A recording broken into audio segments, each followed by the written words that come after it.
15 ways to get some money. Okay.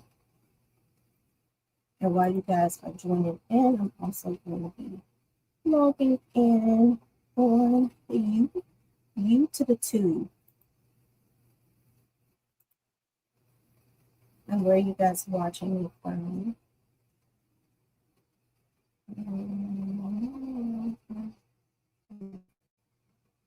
Yeah. Okay. Okay.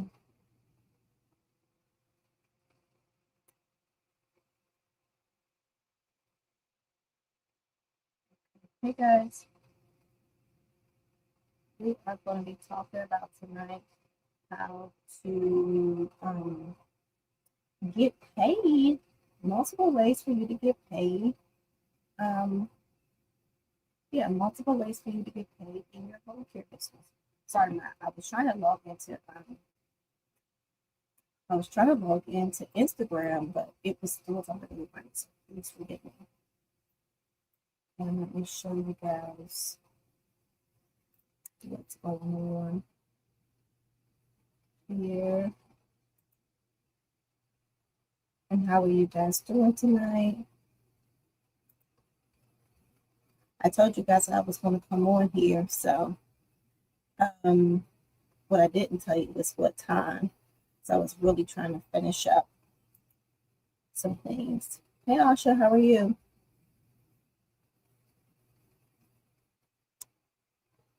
So I'm trying to share my screen so I can show you guys. So this is Atlas. All is well. Boom. I just literally finished this today. Let me see if I can pull it up.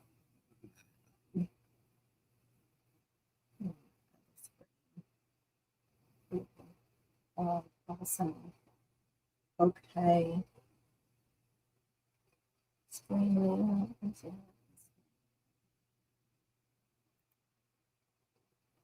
Change my screen. Boom, boom, boom, boom, boom. Boom, boom, boom, boom, boom. I'm trying to add.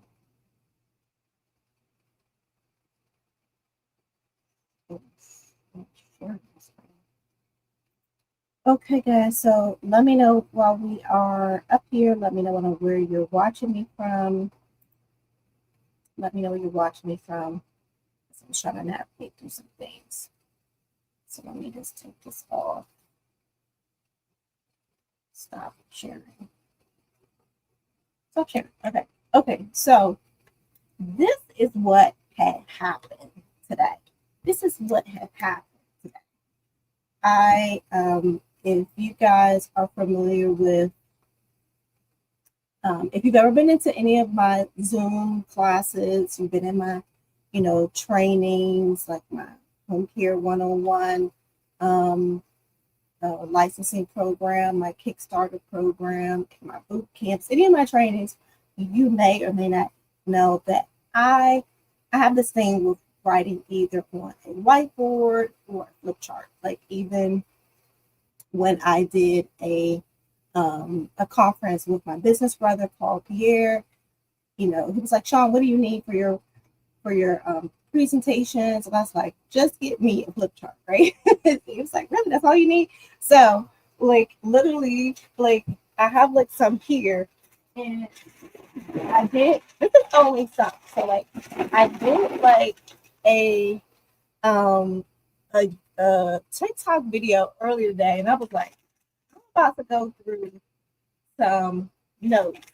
And before I had look at that right here. I had some I had an assistant that we had parted ways with, like just do transcribe all of my flip chart notes, right? Because my flip chart notes are like this super, detail. I like to use flow charts, and it also is good because it helps me remember some things, but it triggers my memory too.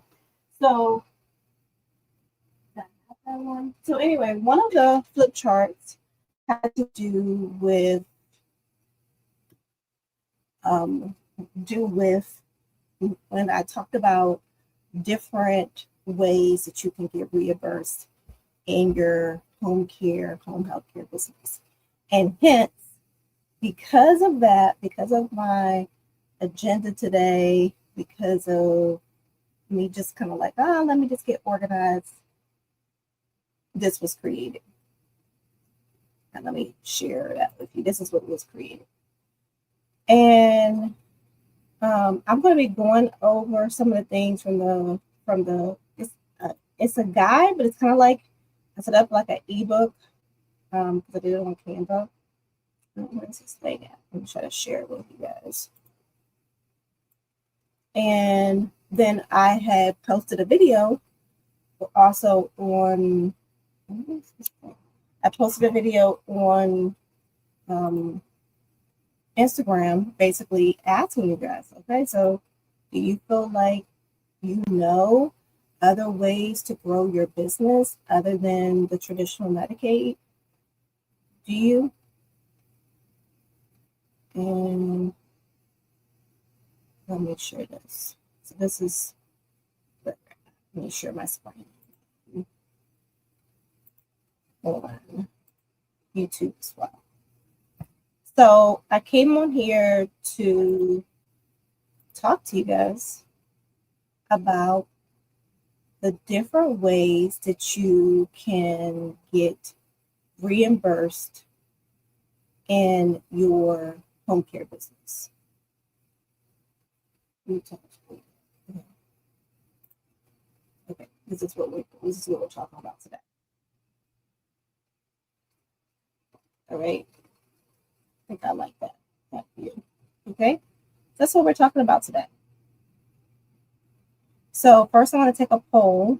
I want to know who is already licensed. Who is already licensed? Who is already licensed? If you're already licensed, let me know. Give me the number 1.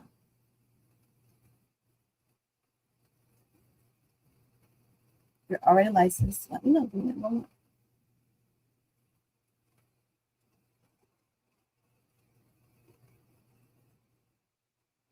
Absolutely, yes, sure. Okay. Okay. So if you're already licensed, from those who are saying they are already licensed, what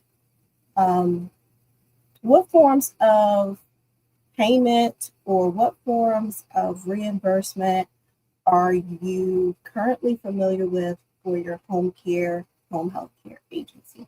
I'm going to type that in the comment. What form of payment or reimbursement are you familiar with? Okay. Okay, great. Form of payment or reimbursement are you familiar with?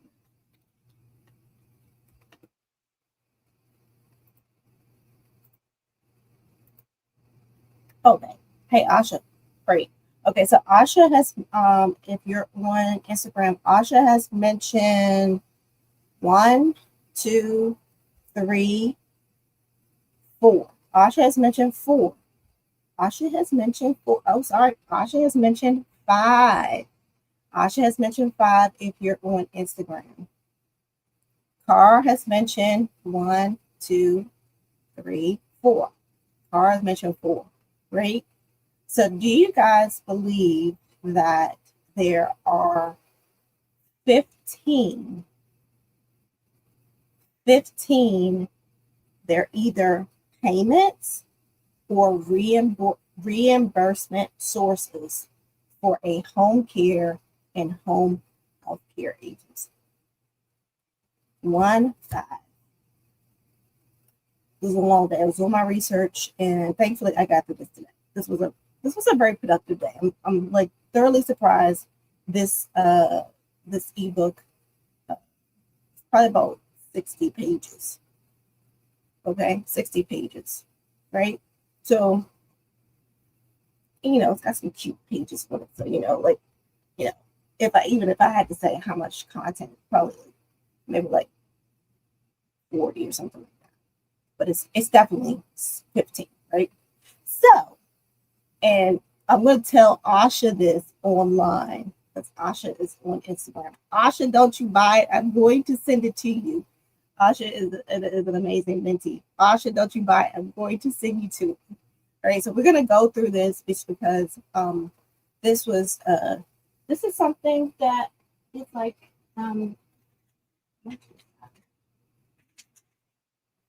this is something this is in my arsenal.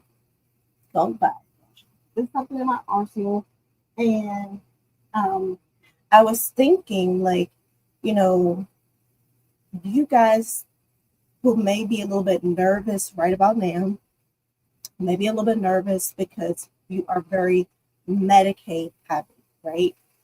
Or you only, yeah, that's in every state. That's in every state. And we're going to break it down from home care versus home health care, right? Because some of you may even be like, this is not going to work. This doesn't work for me because I'm non-skilled, right? And just so for those of you who are, on YouTube, you guys didn't give an answer, but thankfully, Instagram is, giving me some engagement, some feedback. I'm getting used to TikTok now, and TikTok, they talk to me. They give me the heart. It's kind of motivating. So, but anyway, let me start my screen. So I was putting up this. Like I said, this is the guide. It's a guide, right? But like I used like this ebook. What's my thing?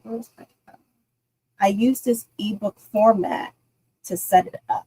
So that's how I ended up setting it up today. I used the ebook format to set it up. So because the way I was just kind of transferring the information from my charts, that that's what I wanted to do. But okay, so for those of you who do not know me, my name is Sean, aka the Savvy Business Chick. I am your favorite and the original home care business mentor, and I am, pretty excited to walk you guys through your payment, your reimbursement sources, and just help you get a better understanding of how you need to really diversify your business. You need to diversify your business, and don't, if you take anything from this, random live, is don't put all your eggs in one basket. Can you guys type that in the comments to make sure that I know that you guys are hearing me good?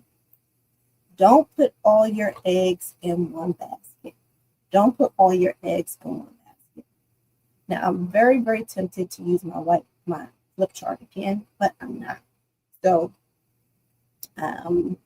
just because even if I do, you guys on Instagram may see it backwards. Don't put all your eggs in one basket.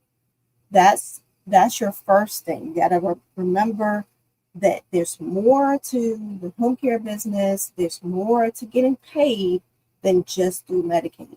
And for those of you who are hearing, this news about, they're going to be Medicaid cuts. They're going to be Medicaid cuts. A lot of you who are existing home care business owners are probably a little on the nervous side because you're thinking, what does that mean? And what it does mean is that If you haven't already diversified your reimbursement sources and your payment sources, the time to do that is now. Okay, the time to do that is now. You need to, because for some of these, if I'm not sure how long, for those of you who are Medicaid certified, how long did it take you to get credentialed with Medicaid? Do you remember? Hey, for those of you guys joining today, tonight I want to talk to you about how your home health care business can get paid, can get money, honey, can get bread. Can get bread. And if you have been struggling to figure out the reimbursement process, and you're on yours was pretty quick, Asha, wasn't it? If you've been struggling to figure out and trying to make sense of all of these Facebook groups and what they're sharing and how that applies to your state, and how fast are you going to be able to get paid after you get a client. We're going to break down 1.5 months. What state are you in, Valerie? Valerie, is that Valerie in Maryland? Okay.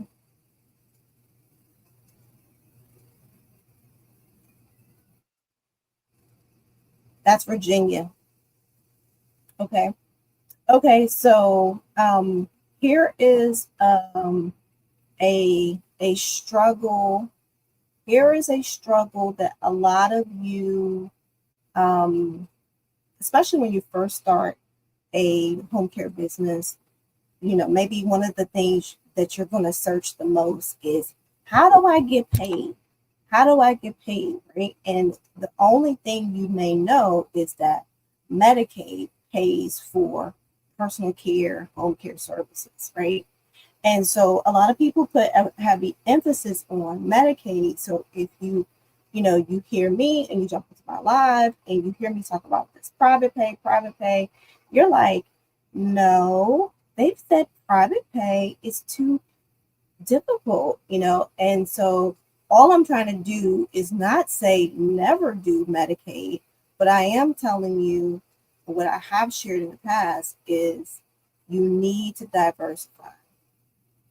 And because I started out with private pay and then got Medicaid approved, and then I went on to other payers, then I am a testament, and I'm here to tell you that it's a good thing for you to diversify your revenue streams. Okay, so let me go over. I'm going to go over it from. Okay, so let me go over. Let me go over 5 right now. Okay. All right. So 1 is long-term care insurance. If you've ever heard of long-term care insurance as a payment source or reimbursement source, let me know. If you've ever heard of, you can just put Y for yes, N for no. If you've ever heard of long-term care insurance. Long-term care insurance.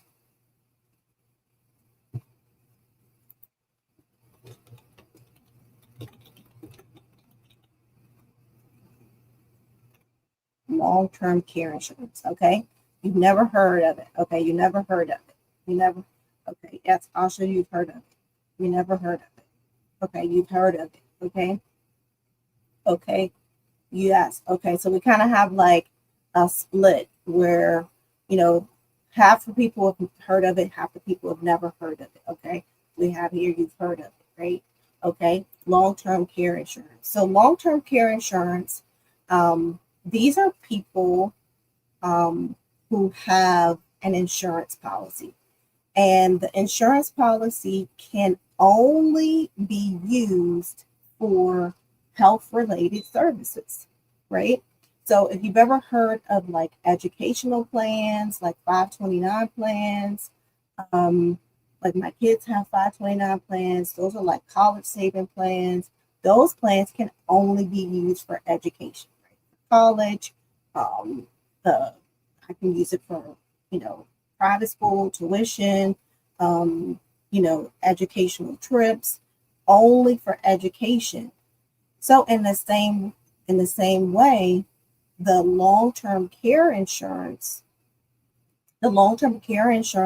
policies are individuals that may be in their 40s, maybe in their 50s, they were planning for, hey, how are you? They were planning for the future. And I mean, I even had like someone reach out to me and say, hey, we want to get this long-term care insurance plan, this annuity, and basically it would set me up so when I get to, 60 and above, 65 and above, I can use that. And essentially the person uses that. They can only use it for an assisted living facility, nursing home, and our favorite, ding, ding, ding, home care. And so there are people that, when we last researched, let me see. Hold on a minute. I forgot to pull this up.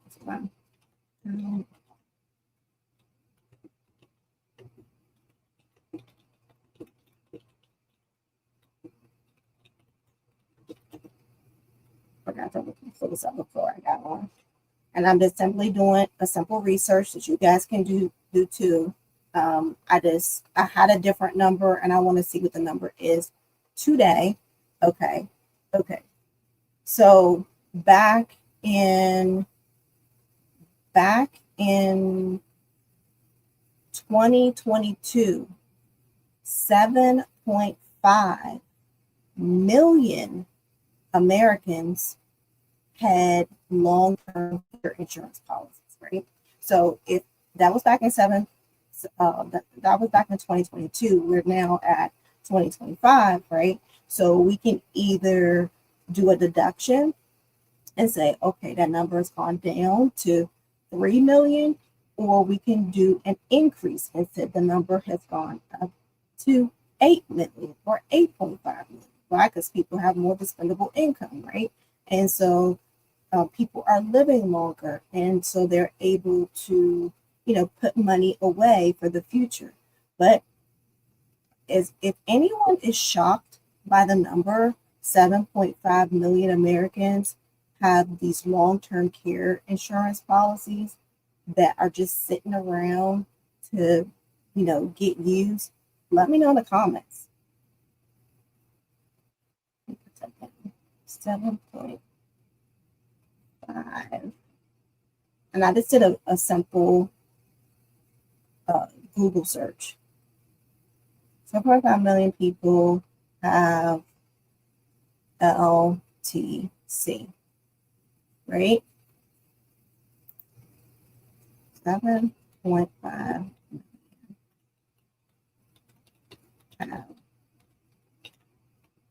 long-term care insurance policies, right?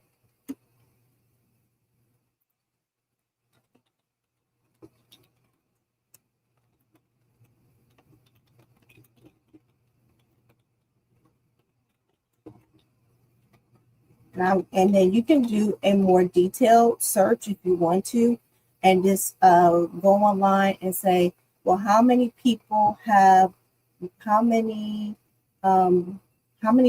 long-term care insurance policies in blank state, right? And then you include your state, and then you find out what is your number. Remember, I'm always telling you guys to do some research, right? So that you'll know, is this something I really need to be looking into? And most likely, this is an untapped resource that you're not even considering. And so long-term care insurance is one of the payment sources. Now, long-term care insurance pays you pays you usually a private pay rate. You can go that you can pays you a private pay rate.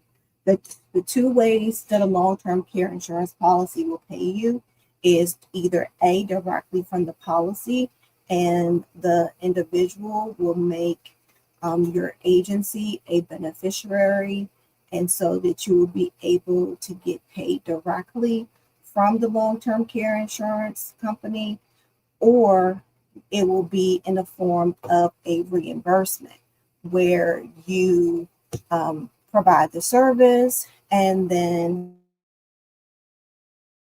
the client pays you, and then the client gets reimbursed um, from a detailed invoice, and then the long-term care insurance pays them back. And that's how it works. And that is one of the ways that either a skill, whether you're home health or home care, you can get paid for, paid through long-term care insurance. And like some of these policies may be like $500,000, and $500,000 policies, $300,000 policies. Who knows? But either way, like the money is on the long side. Have you ever heard of the term that their money's long? It's a little bit on the long side, meaning it doesn't run out. They're not going to be skimming on. Okay, well, I only want 6 hours today. They're going to utilize your services, and what you can do is market and position yourself to be able to get paid through these long-term care insurance companies. Anybody have any questions before I move on for LTC?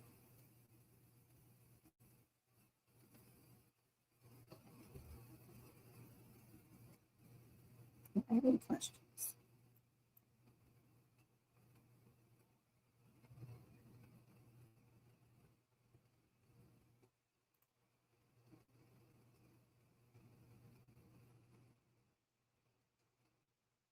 Okay.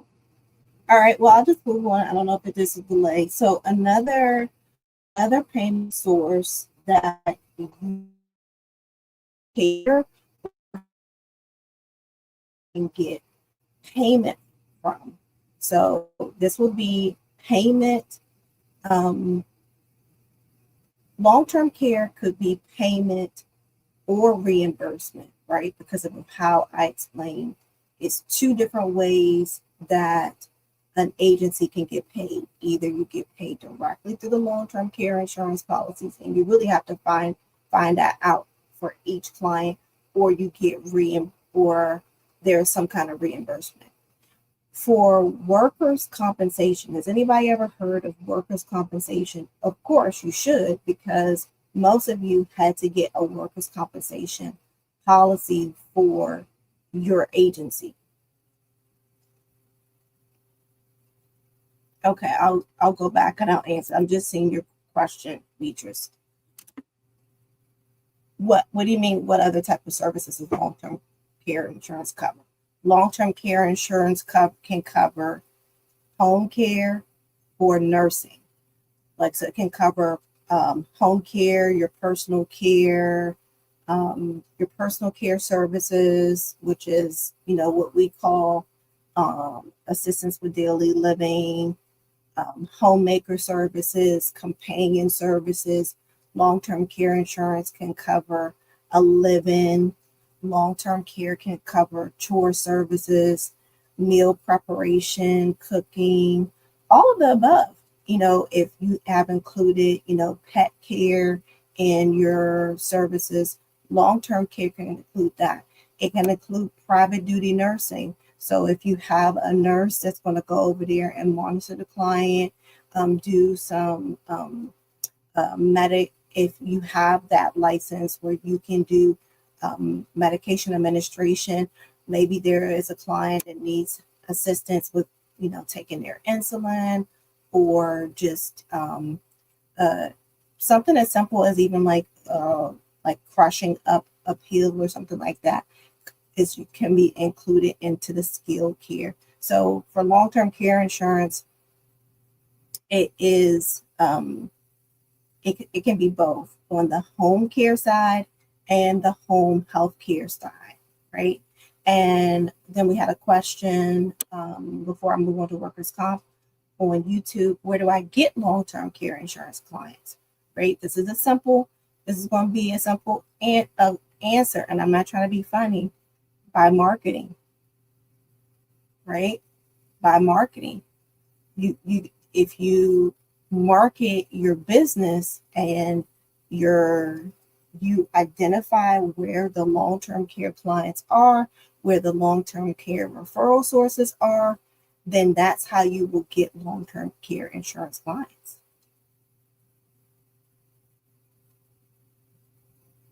Can it cover transportation? I'm sure it can cover transportation. You mean if you have non-medical home care, a non-medical emergency transportation?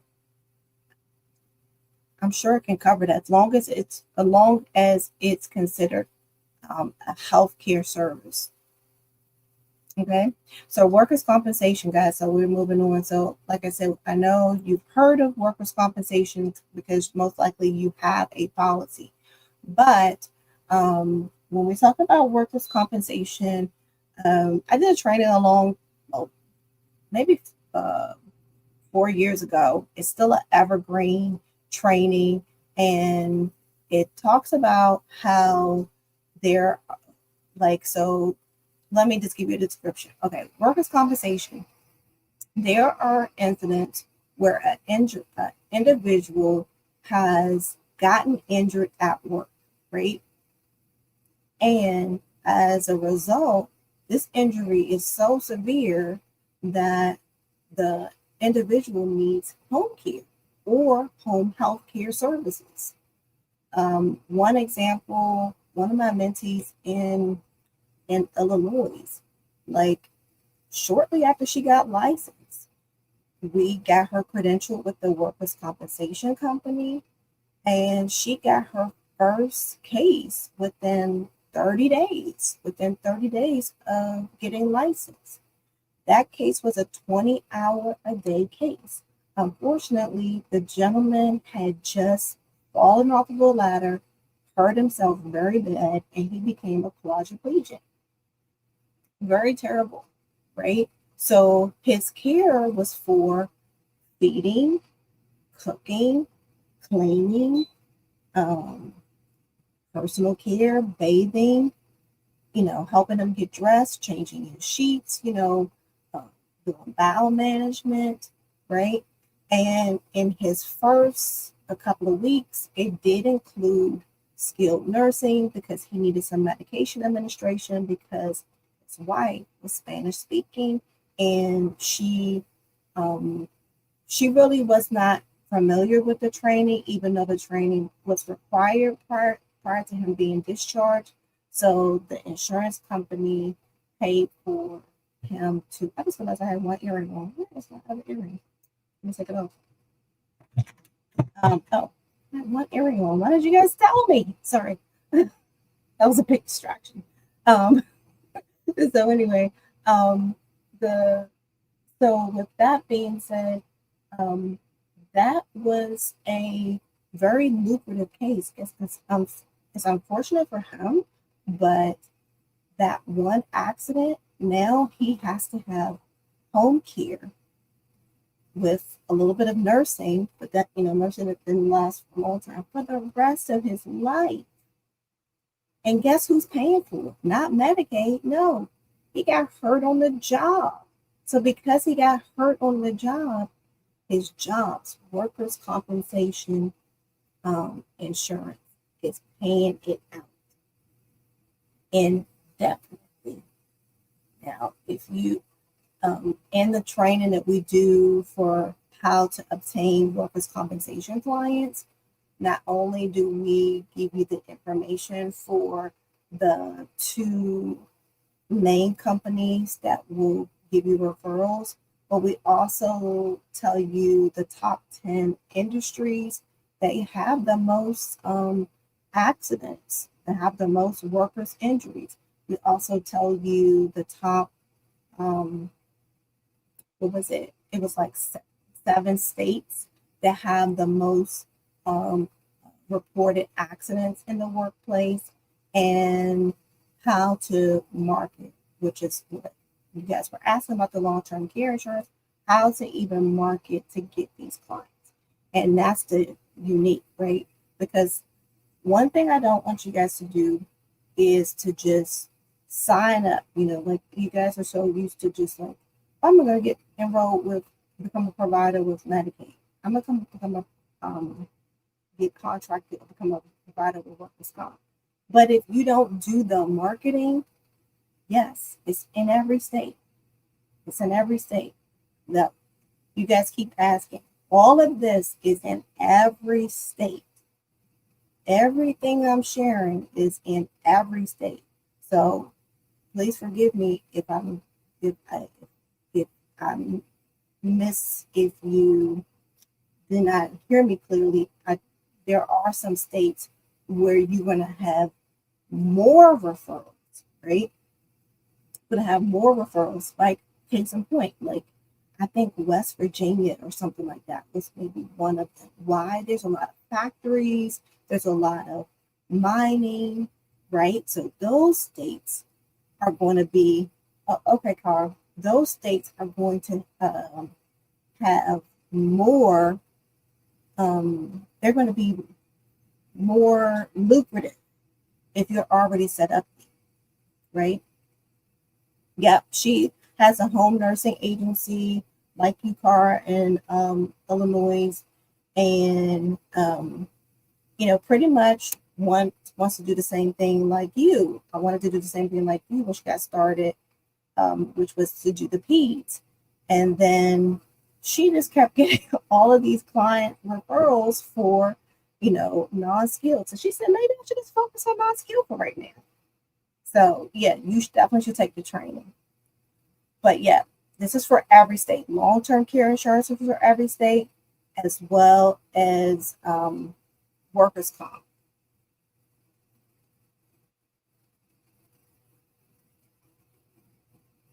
Okay. Okay, so right now we are talking about the 15 ways to make money in your home, right? And the entire guide is going to be on sale tonight only for $20.25. Even though this is like a 60 pages long, and then it will go to its normal price of $49. All right, so we got workers' compensation. I'm trying to give you guys some that you may not be as familiar with, right? I mean, I'm going to cover Medicaid last, just because I want to go through some of the waiver programs that you guys may not be as familiar with.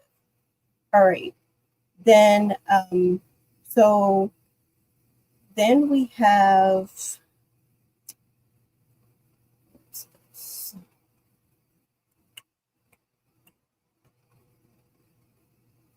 okay, so supplemental insurance, right?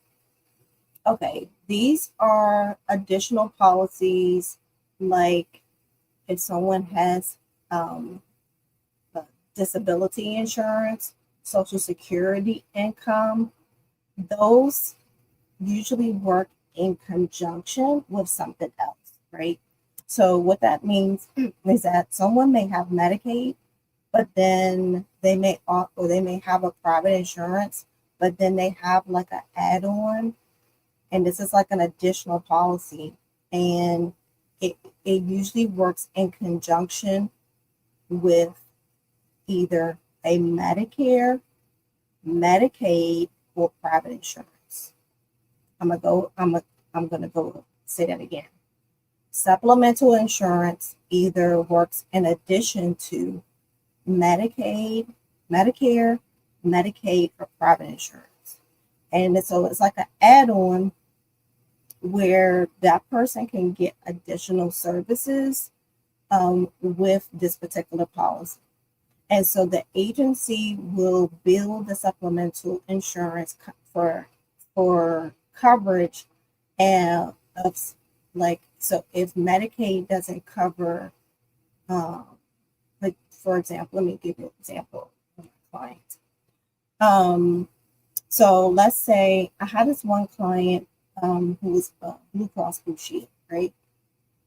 And this was probably one of the first times I realized, and thankfully I had a really good relationship with this case manager. Case manager, me and her, we're not friends, but she still texts me every on my birthday to say happy birthday. Our birthdays on the same month, right? So, you know, you just build a kind of relationship. So one time she told me, did you so the client had Medicaid, right? And she said, well, did you bill their insurance company for the visits? Because at that time, the state wasn't paying for supervisory visits, and we were doing supervisory visits. We were doing patient training, patient education. And I was like, what do you mean? So what I was told, remember I told you, my mentor told me a plethora of things. There was a lot of things that she did not share, whether she knew it or whether she forgot to tell me. And so she would say, did you bill their insurance for that? Number one, I had no idea that because they were in this waiver, I just gave you that as a hint. A lot of times, if someone is on a waiver, they might have supplemental insurance. And so we don't think as a home care business owners, home health care business owners, we don't think like doctor's offices. You know how like if you have a doctor's office, they'll ask you if you have a primary insurance and a secondary insurance. We don't think that way because we've only been told there's only one way to get paid. So we don't know that, oh, well, we have this main way that we're going to get paid for the shifts, but any other time, if we need to do, like short visits or something like that, we can get paid additionally from their supplemental insurance. So, I mean, and to think of all of the money that I wasted not knowing that, like I had a client that needed to get lab service, right? So I paid, and it was through the IV, right? And so I paid a registered nurse to come for 2 hours just so he can do the lab service, then split the shift up, had the LPN come after him. After I found this out, I could have just had set up the LPNs. This was a 13-year-old that had multiple issues. And it was just cheaper if I would have used an LPN versus an RN and billed the supplemental insurance for the lab draw that they needed to get done once a week. So supplemental insurance, they may not cover long shift visits, but they can cover things like chore services. They can cover things like patient education. They can cover things like supervisory visits. If you're not getting like a supervisory visit for you as a home care agency could be that your RN supervisor has to go to the home to fill up the pill jar, right? You might be doing that for free, but then if you find out that they have supplemental insurance, then you can actually bill for that visit. And what you would do is you would bill for that visit, and then you would have the RN do some kind of patient education, patient teaching while he or she is filling up the pill box, right? And then that would qualify for, that entire visit. That's how I would do it, right? And so it covers gaps in the service that they're getting because, if Medicaid is only paying for private duty or personal care, you need to ask the client, do they have additional insurance?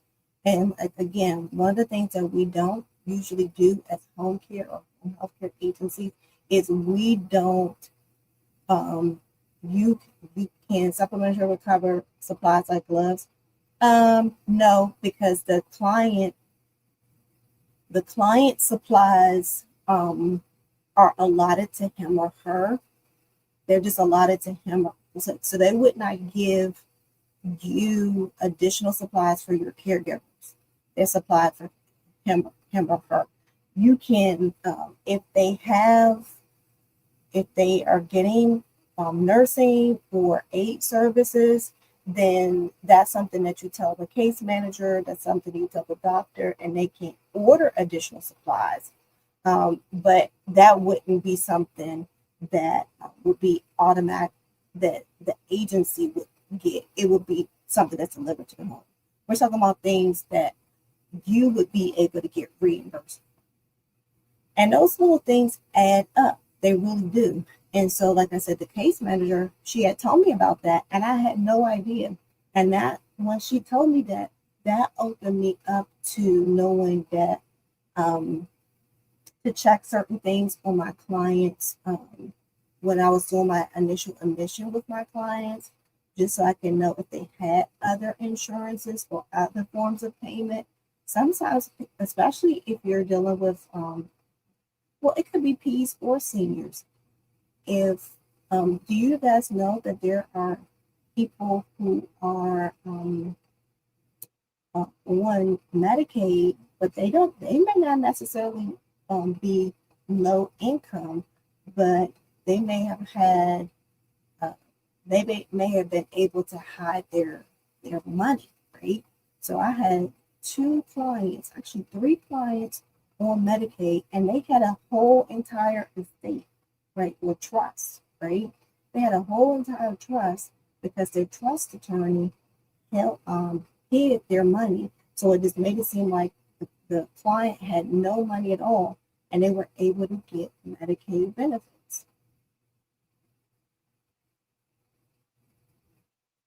When you hire an RN, what items do you provide other than gloves and K95? What state are you in? You don't necessarily have to provide it to the RN. You're providing it. You don't have to supply the RN. You I would It would be better if you supply the client, right? All right, so that let me move on, right?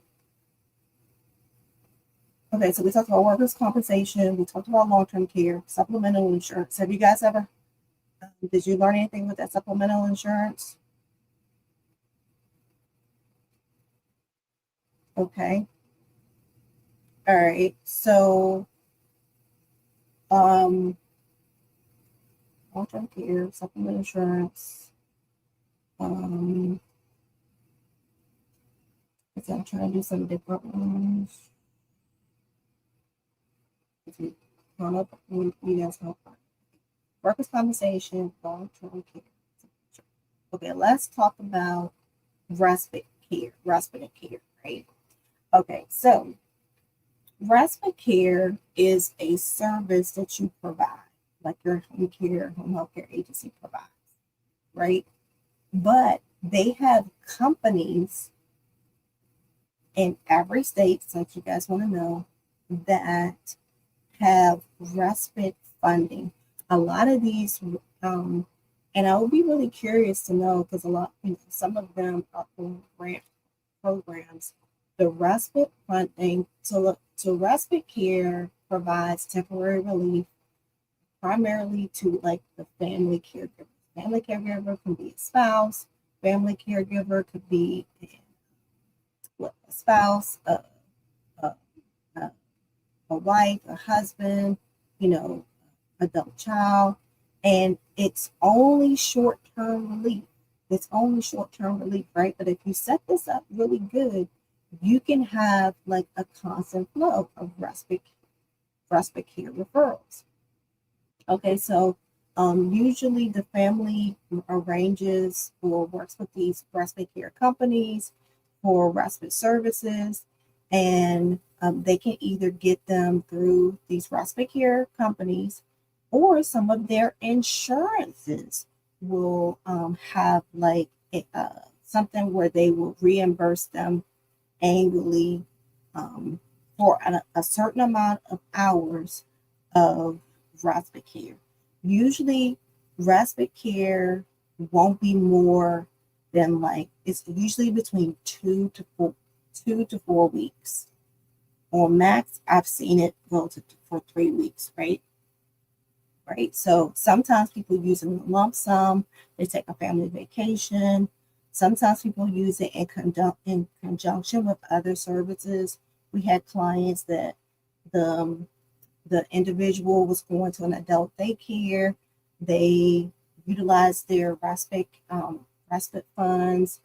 Our nurse would meet the client at the home, you know, work with him or her throughout the night, put them back on the bus or the van the next morning for their adult daycare.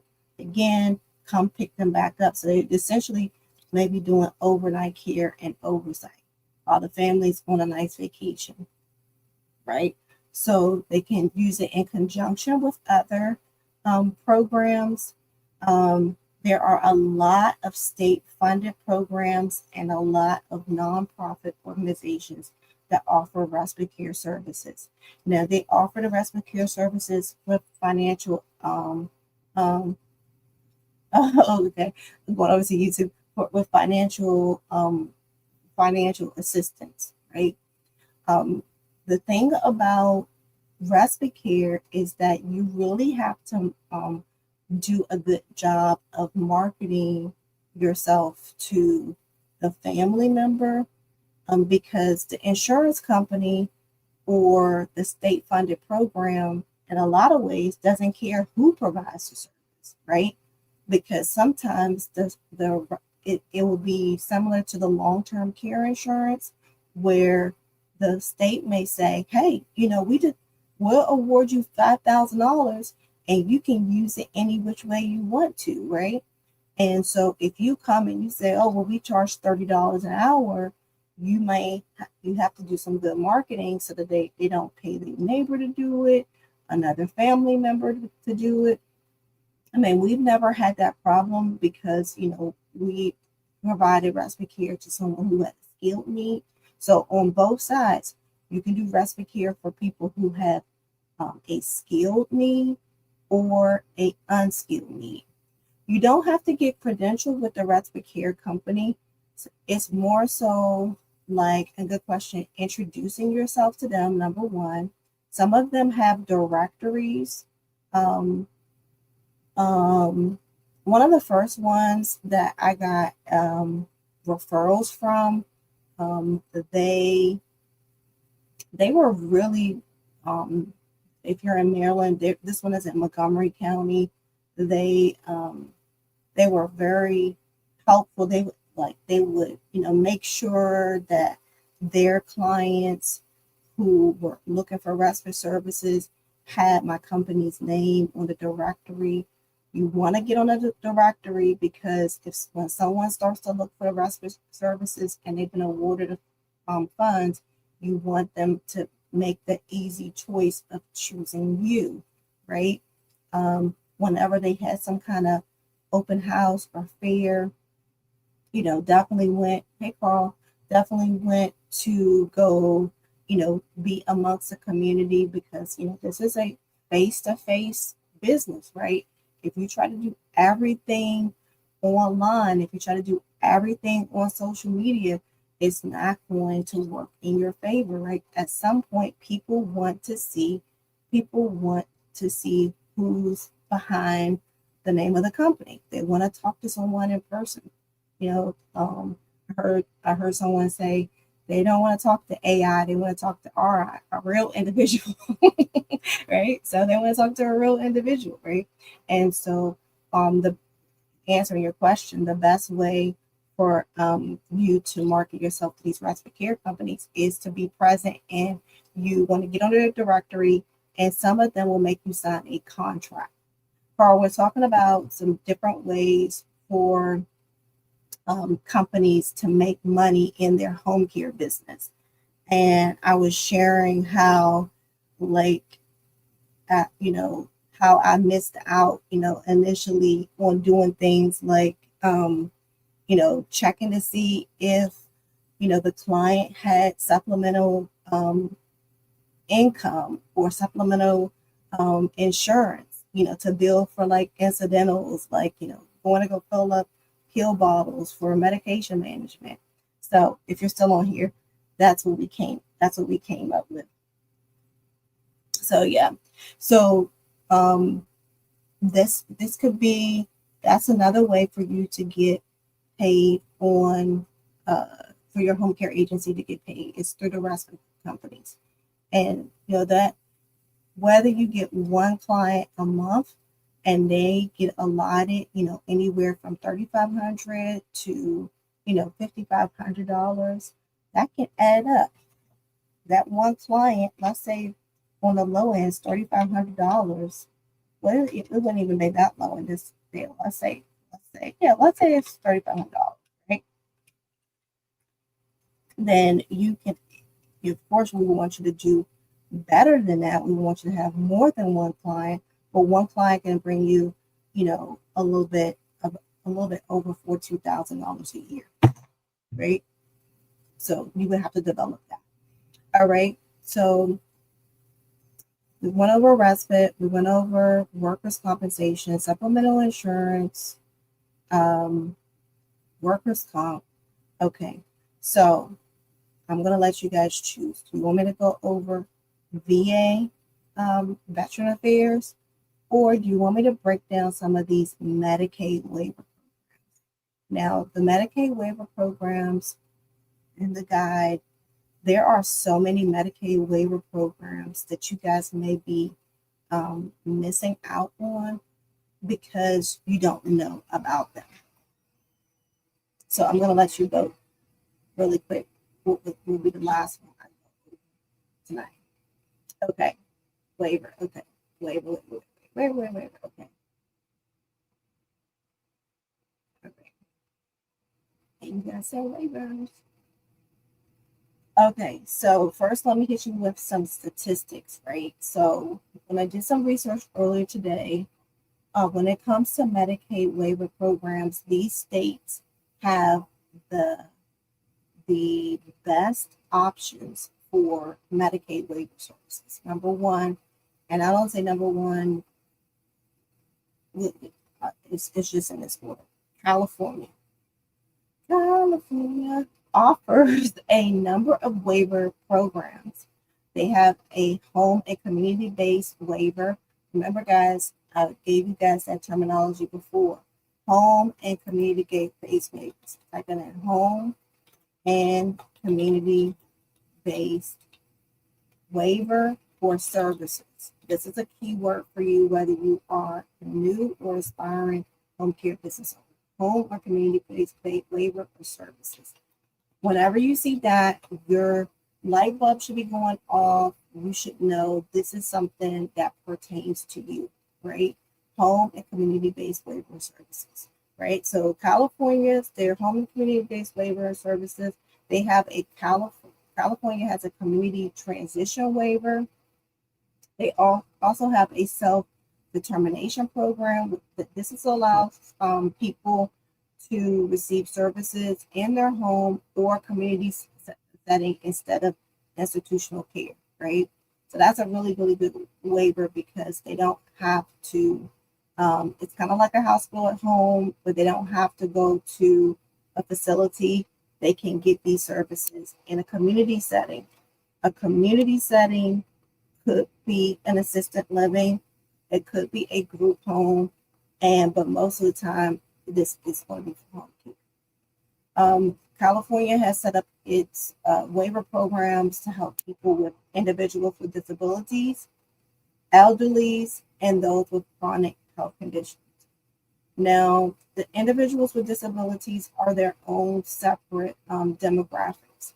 What I want you guys to pay attention to is elderly and people with chronic conditions, right? Elderly are our seniors, right? Elderly are our seniors.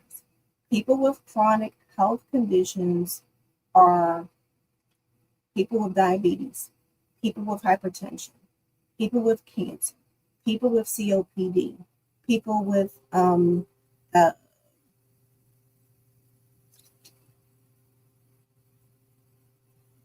I don't know. I don't know if Alzheimer's dementia would be considered a chronic condition, but reason why it said the the waivers are designed for people with chronic health condition is because they know that those individuals need constant management. They don't, it will be too expensive if if their health got out of hand, right? So the waiver has essentially grouped together these people, and they will allow them to have home and community-based services that includes in-home care, nursing, or aid services to, for lack of a better word, keep them out of the hospital. Texas, guys, is known for their Star Plus waiver. This Star Plus waiver, it helps individuals with disabilities or seniors, right? Heart failure, that's considered, yep, a chronic condition. Texas, it helps individuals with disabilities or seniors who need long-term care services. Um, and Texas has a long network, a long list of managed care organizations. That's MCOs, and we go over that later. Florida has a lot of great. Now, when these were pointed out, these waivers for these states were because of all of the options that they provide. They provide to the recipient and to the provider who's providing the services. So Florida's Medicaid waiver includes aged and disabled adult waiver, right? So if you're in Florida, you need to be looking at that. Your developmental disability waiver. I've had people who reach out to me that, they're interested in doing a developmental disability waiver. Great. When it comes to these waivers, guys, just know if we're mentioning more than one, you have to apply to each one. If you want to provide the service to individuals on the aged and disabled adult waiver, you have to be a provider. You have to complete the credentialing process. If you want to do developmentally disabled waiver, then you have to do that one. And then Florida also has a medically needy program, and that offers services to people who have a variety of home and community-based needs, and that's elderly as well. So the elderly person can have like medical need. And reason why that will be different from the Asian disabled adult waiver for Florida is that maybe somebody on oxygen will be considered having a medical need. Okay. Illinois, I was a little bit surprised, but not like in a bad way. I was surprised to see Illinois on this list. So Illinois provides has some good Medicaid waiver options. Their community care program for seniors and individuals with disabilities, and the home service program for individuals with disabilities who need personal care and household assistance. So now this one was geared towards seniors. So I do have some information on peds, but right now we're starting with the seniors. Illinois, I was surprised Illinois made it to the top 9 list. This is also on this guide. Illinois has one of the most comprehensive, Medicaid waivers. It includes the individuals with individual options waiver, the level 1 waiver, and the self-empowered life funding waiver. Those waivers are designed for developmental disabilities as well. Oh, those are the developmental disabilities waivers. That's why that's so big in Ohio. Sorry. Georgia. You guys only are familiar with Georgia with their pediatric waiver, but Georgia has a Medicaid waiver such as the community environment, service option using resources in a community environment. That one helps individuals with disabilities and seniors. And then they have the community care service program that helps elderly individuals avoid institutionalized care. A lot of people in Georgia don't want to do some of these, Medicaid waiver programs for seniors because they say, oh, they don't pay that much, right? They A lot of the Medicaid waiver programs are not high paying. I did get some rates for some of them. They're not the high paying, but these states have the most need. Michigan, right? I'm not gonna go too much into Michigan unless somebody from Michigan says they're up here. Virginia's Medicaid waiver program, like the Commonwealth Coordinated Care Program, and then also the developmental disabilities waiver. They have has a good mix of community and home-based services for people with disabilities and seniors. Pennsylvania, even though you guys said, oh, the MCOs are closed, the aging waiver, the attendance care waiver, and the Oprah waiver. I'll go over Michigan then. The Oprah waiver. The Oprah waiver, I think a lot of you guys are sleeping on because you're too focused on the MCOs. The Oprah waiver, check that one out. Going back to Michigan, thanks for letting me know you're here. Michigan has several Medicaid waiver programs, and Michigan is a non-regulated state, right? So after getting your business structured, you would go directly into the credentialing process for Michigan. They have a home and community-based waiver.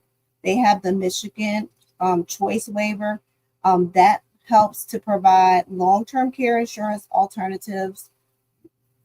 These are alternatives to institutionalized care, and they're helping seniors and individuals with disabilities. So whenever they say seniors and individuals with disabilities, that does not mean developmental disabilities. If you hear IDD or developmental disabilities, that's separate from someone who has a disability. Someone has a disability, being in a wheelchair could mean they have a disability. They can be an adult and have a disability. Developmental disabilities could be they have cerebral palsy, they have a developmental disability separate from disability, right? And so that's why they will group the seniors and those individuals together. Okay. So from those states, they have you have the ability to become a Medicaid waiver provider for those states because they have a wide range of eligibility for mostly the resident, right? Not the resident, excuse me, the recipient. Sorry, I keep turning my heater on. It's my feet are cold. Let me quickly go over the pediatric Medicaid waiver. Now, I usually don't share too much on pediatrics, but this is where I started with the in home health care, and I heard a story about this Katie Beckett. Have anybody ever heard of Katie Beckett? There are waivers named after her, right? And this was also my mentor's how she shared with me how, as a home health care business owner, you have to be involved in what's going on, not necessarily in politics, but with the regulations, right? Because what happened with this girl, her mom changed some regulations, right? And so the Katie Beckett a waiver program was created. Okay, so not getting into the whole story, but here are the states, and I won't go into too much into detail on each one like I did before. Here are the states with some of the best home and community based waivers for medically fragile children if you're considering pediatric care. California coming at it again. They have a home and community based alternative waiver for children. Texas coming at it again. They have a medically dependent children program. It's called MDCP. Now, when I first got started back in 2006, I was looking at one of the softwares that we ended up getting. The developer also had a home care business in Texas, and that was really inspiring because he was very familiar with pediatric care, and he did waivers, and so he had really, really good useful information on his app.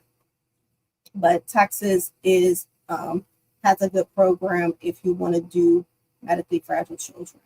New York actually has a children's waiver. I try not to mention New York too much because you guys can't even get licensed there, but guess what? They do. Illinois, I know Cara is really happy to hear that, offers a home and community-based waiver for children who are medically fragile. It says medically for children with medically fragile and technology-dependent needs, right? And so those programs, guess what? Those programs will cover in-home nursing, therapies, and also medical equipment.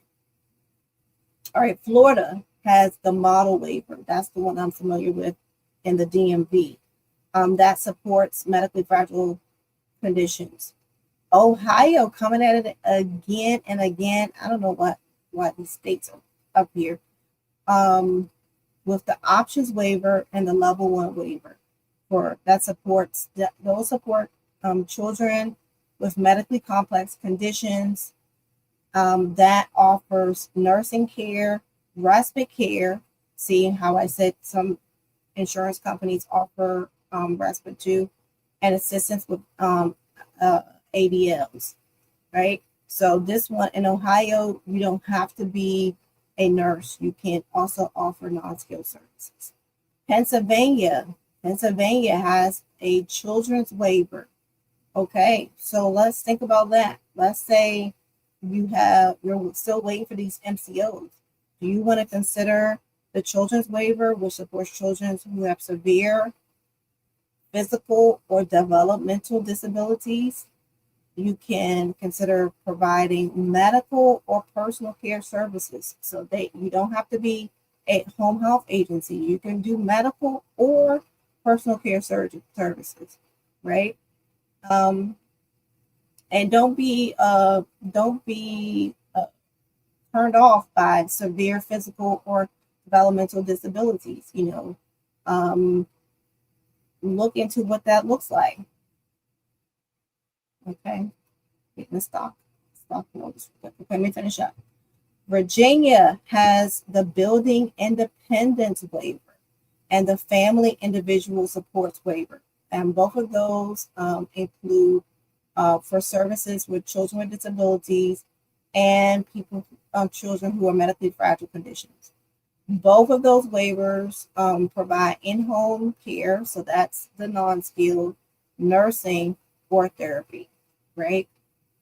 Michigan, guess what? Michigan has a medically fragile waiver, and that offers in-home services, that's your non-skilled, and supports children who are medically fragile.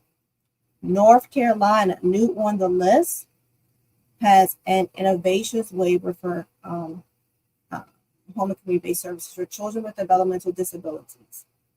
Okay, all right, so let me give you an example of some average pay rate for the Medicaid waiver programs, right? I don't have them for every state. I think I have them for some states. Oh, okay. California, California personal care rates were between $18 an hour to $22 per hour. That's hopefully that gets changed because California uh, raised their minimum wage. Nursing care rate for California is between $45 to $75 an hour. Respite care rates was usually were about $25 an hour. Texas.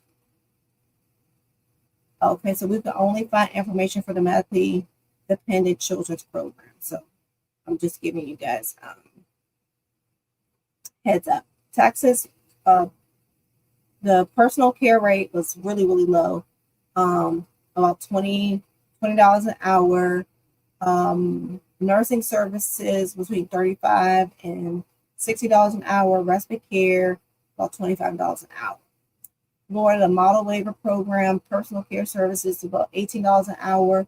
Nursing services between $40 and $65 an hour, and respite care about $18 an hour. Illinois medically fragile technology dependent waiver. Personal care was about $20 an hour. Nursing services between $40 to $70 an hour. Respite care from $12 to $25 an hour. It's extremely hard to get rates information because that's something that the state does not publish. So please forgive me, we were only able to get 5 states. Okay. And let me see, make sure I didn't include it. Okay, I'll end with these different kinds of waiver programs. And this is something I want you guys to look up in your state. Because I've shared that you have Medicaid, you have your Medicaid is at the top, which is general or what we call fee for service. Then we have Medicaid waivers, and then we have Medicaid MCOs. So there are 3 different levels of Medicaid. So here are some Medicaid waiver programs, and I want you guys to look these up to see what is in your state. And you should, if you're only enrolled with one of them, you need to look into some others. Home and community-based services, right? Those are waivers that cover a range of services that just help people in the community. They can include chore services, light housekeeping, laundry, meal prep, and homemaking tasks. Underneath a home and community-based waiver, a senior can receive help with cleaning, laundry, and meal prep. Aging waiver, okay? If you have an aging waiver or elderly waiver, it is designed to provide service to an elderly individual who require long-term care but prefer to live at home. Chore services are often included in these waivers and help with household tasks, right? Chore services could be light or heavy cleaning, right? And the senior may receive assistance with, housekeeping. I would say housekeeping. Okay. Intellectual and developmental disabilities waiver. Okay, so let me get through that. Okay, intellectual and developmental disabilities waiver, often called IDD, provides services to help individuals who have intellectual or developmental disabilities that live independently in the community. Those services are often, to assist them with, housekeeping, meal preparation, right? An individual with developmental disabilities may receive support with keeping their living space clean. That's like an example. Preparing simple meals. I don't have Maryland rates, I'm sorry. Traumatic brain injury. Now, I spoke about this last March. We're almost close to March. Just because I usually try to recommend, like March is Traumatic Brain Injury Awareness Month, traumatic brain injury, aka TBI, um, is a really good program. But they have a lot of states have waivers for them. These are designed for individuals who have sustained traumatic brain injury and they need assistance with daily living tasks. So I'm ending on the different descriptions of the waivers because some of you may have only applied for, like, say, for example, an aging waiver. And what I'm trying to encourage you is to diversify your income. You need to look into other ones, right? So maybe, if you're getting nervous about getting paid for Medicaid, if they're making cuts, maybe they'll make cuts with one, but not the other, right? So, traumatic brain injury, they may need assistance with daily living activities and chore services. Chore services are coming up a lot. Medically fragile children waiver. A medically fragile children waiver is for children with complex needs, mostly who are medically fragile, or they also call them technology dependent. And on the non-skilled side, I have had personal care agencies in the past help with, like light cleaning, and they may not necessarily focus on feeding because a lot of times those kids have tube feeding.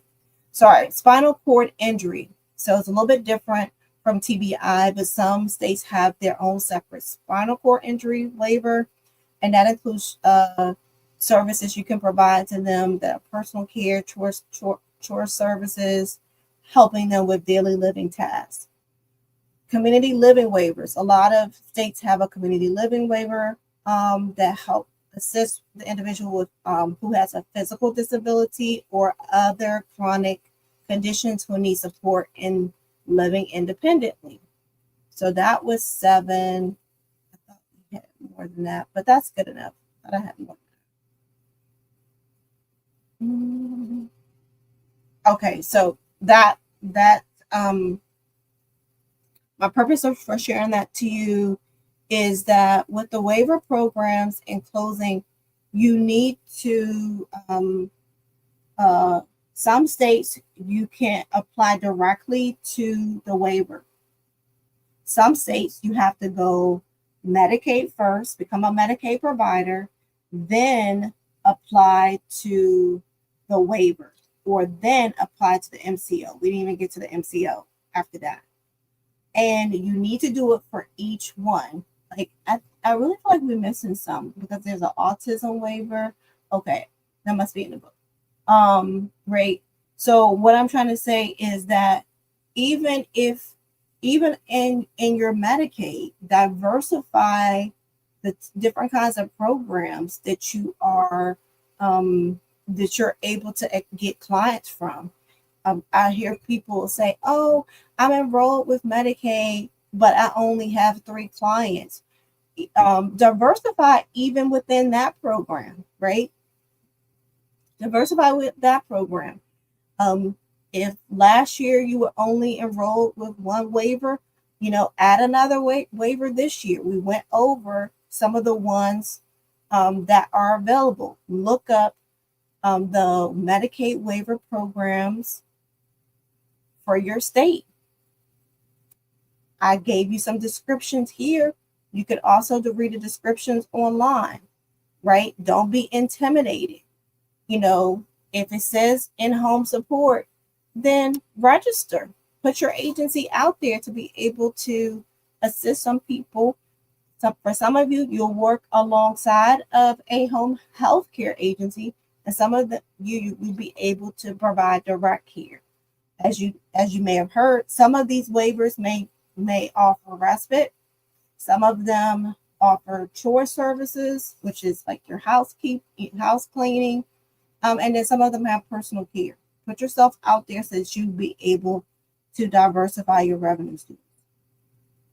So we only got to long-term care insurance, workers' compensation, the different Medicaid waiver programs, supplemental insurance, and I get to 5.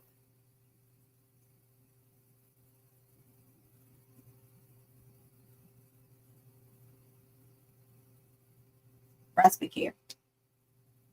We got to that. I'm thirsty. Hold on. But guess what? That's more than some of you are currently working on. So if with these 5, whether or not you with these 5, let's start with these 5, guys.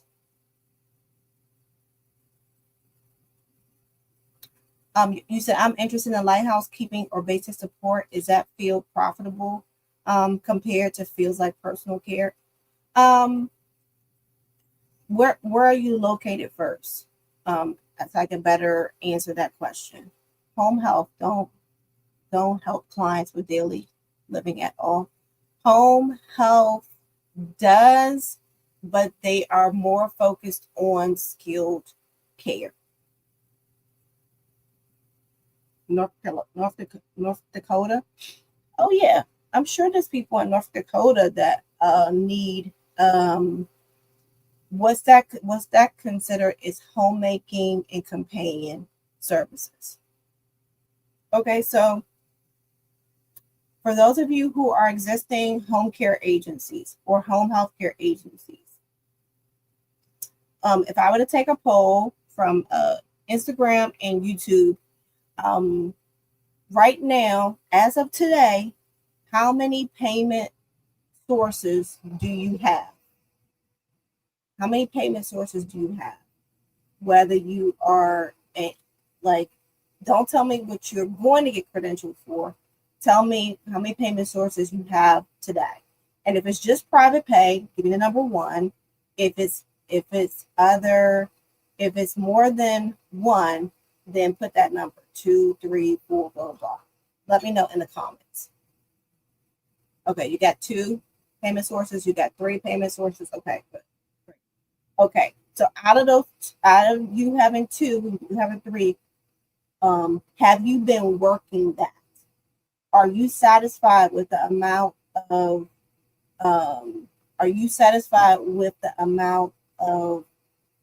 revenue that you're getting? You got 4, great. You got 2. Are you satisfied with the amount of payments or revenue that's coming from those reimbursement sources? Yes or no?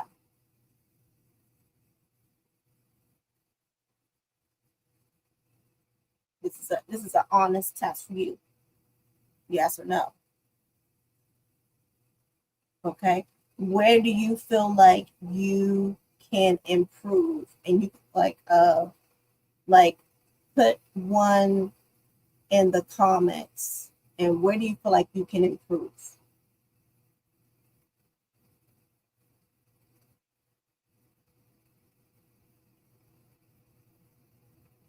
Where do you feel like you can improve?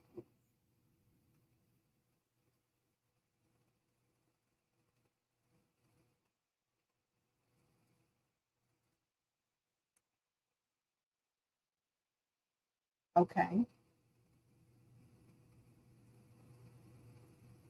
We didn't go over private pay tonight because private pay, of course, is like an obvious one, right? Private pay is where clients, um, you know, or their family members pay directly for the services. So I don't uh, take too much longer. Let's pick from the 5 that we mentioned today: Medicaid waiver, workers' comp, respite. I have a brain freeze. Long-term care insurance, the Medicaid waiver, and supplemental insurance. Which one of those will you work on for yourself? For your home health care agency over the next 60 to 90 days. Don't try to talk to me about you're going to get credentialed with another one, because that's going to take your focus off of working on the what you have in your hand, right? You don't market for Medicaid. You have Medicare or Medicaid.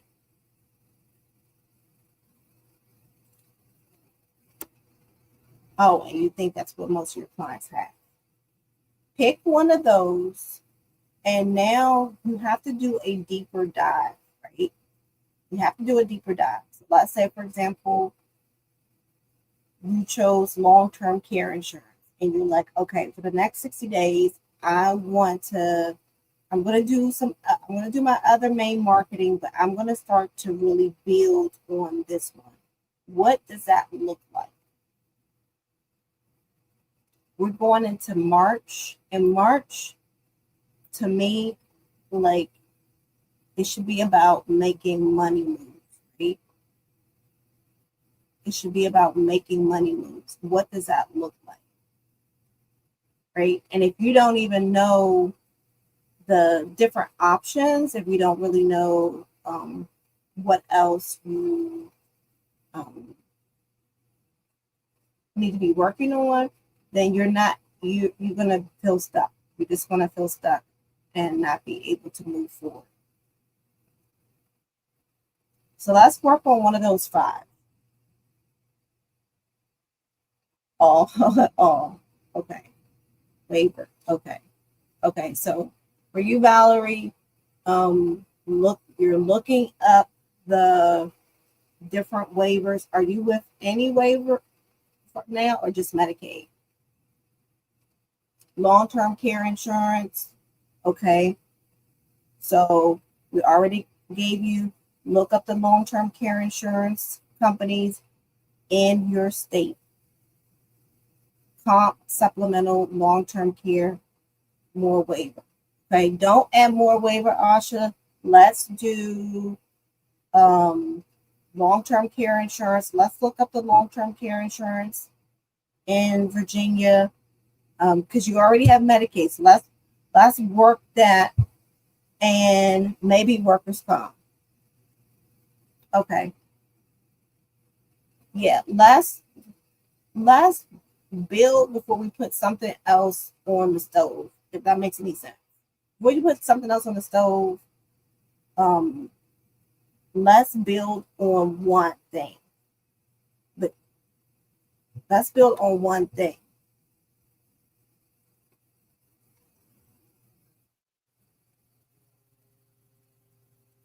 Okay.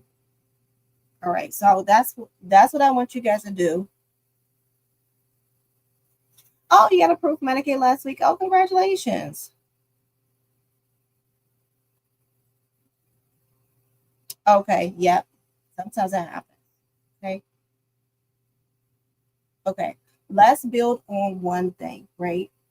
Let's build on one thing. Like tonight, I'm on YouTube and I'm on Instagram, right? I could, number one, I couldn't find my phone. I have my second phone. I could be on YouTube, Instagram, and TikTok. But I like, you know what? It's okay if I don't go on TikTok today, because I was on there yesterday doing my weekly class, right? So I'm building on Instagram and YouTube today, right? I'm reconnecting with my folks on Instagram, right? So I'm building, right? I have to show you guys a certain amount of love. I show you guys a certain amount of love. I have to give you information that's going to help you be great, starting a business or growing a business. This is me building, right? Then maybe tomorrow I do something with LinkedIn, right? So that's what I'm trying to say. Sometimes you might want to be able to offer more, but let's take some time and build on what you have right now. Build on what you have right now, because if you can be honest with yourself, like, you know, Have you really been building, or you just been kind of like waiting for things to get approved? Have you been like, what have you been doing? So, what is your action plan for that? So, for those of you, if you want to get the guide, you can. I finished it. It's going to be a great resource for a lot of people, um, because one of the main questions I get, is, people want to know how to get paid. But if you're in this live and this on YouTube, you may or may not need it. That's why I'm kind of giving you your homework now. You may or may not need it. I didn't make it to like generate a whole bunch of money. Like, I made it because I'm trying to get rid of these. I'm trying to get rid of these flip flip chart notes, and I recognize that there's a lot of things still out here that you guys don't know. And so I wanted to put it in a format that could be extremely helpful for you to understand. So I'm going to post the link in my bio. And if you want to grab that, you can. It's the 15 ways. We didn't go over the rest. We didn't. We didn't go over the rest of this. We didn't go over the rest of that. And honestly, let me see, where is it?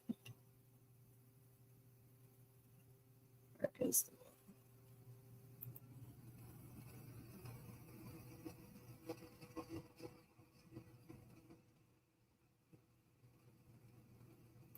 Oh, sorry. I think I'm doing too much. Anyway, I just want you guys to be focused on that and get some things done. And March will be here really soon. What you call it? Uh, February is a very short month. March will be here really soon, and we got to get busy because it'll be the end of the first quarter. Be the end of the first quarter, so we got to get busy. And I have a lot of people that's in the DMV that are nervous because people around them are losing their jobs or whatever like that. I want you guys to stay extremely focused and not distracted, because even if it seems like a lot is going on in our country and in the DMV especially, this is our building time. This is our building time. So I want you to be building your business. Okay? So that's just what I felt led to share. This is our building time. Oh, you're more than welcome. How do I come to price my service? We have something of the link in my bio. I think I have a 99-cent product for that,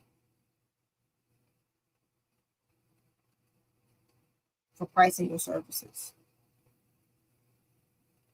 And you're welcome. Okay. Okay, guys. Have a good night.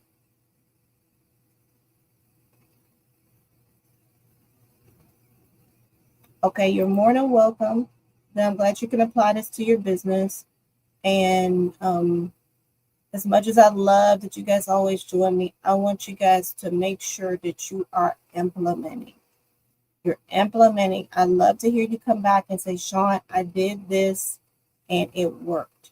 That's the best compliment for me. Okay? So you guys have a good night.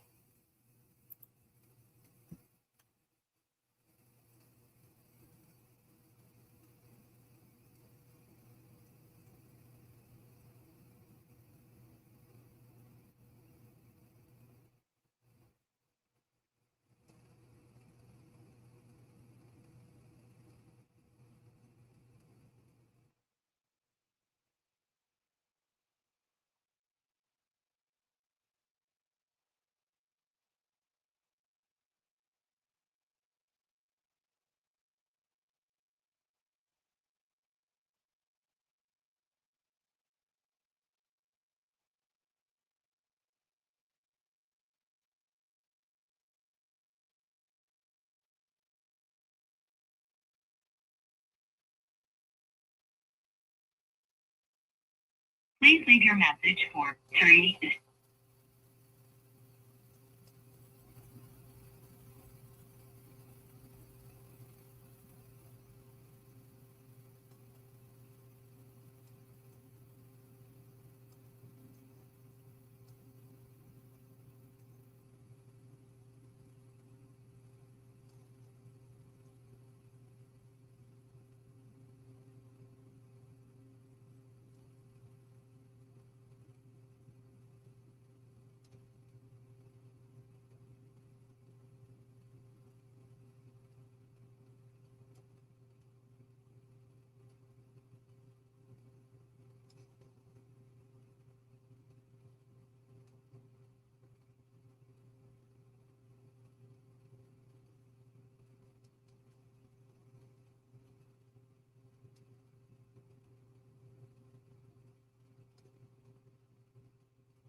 I didn't realize you guys were still here. I'm sorry. I thought I ended it.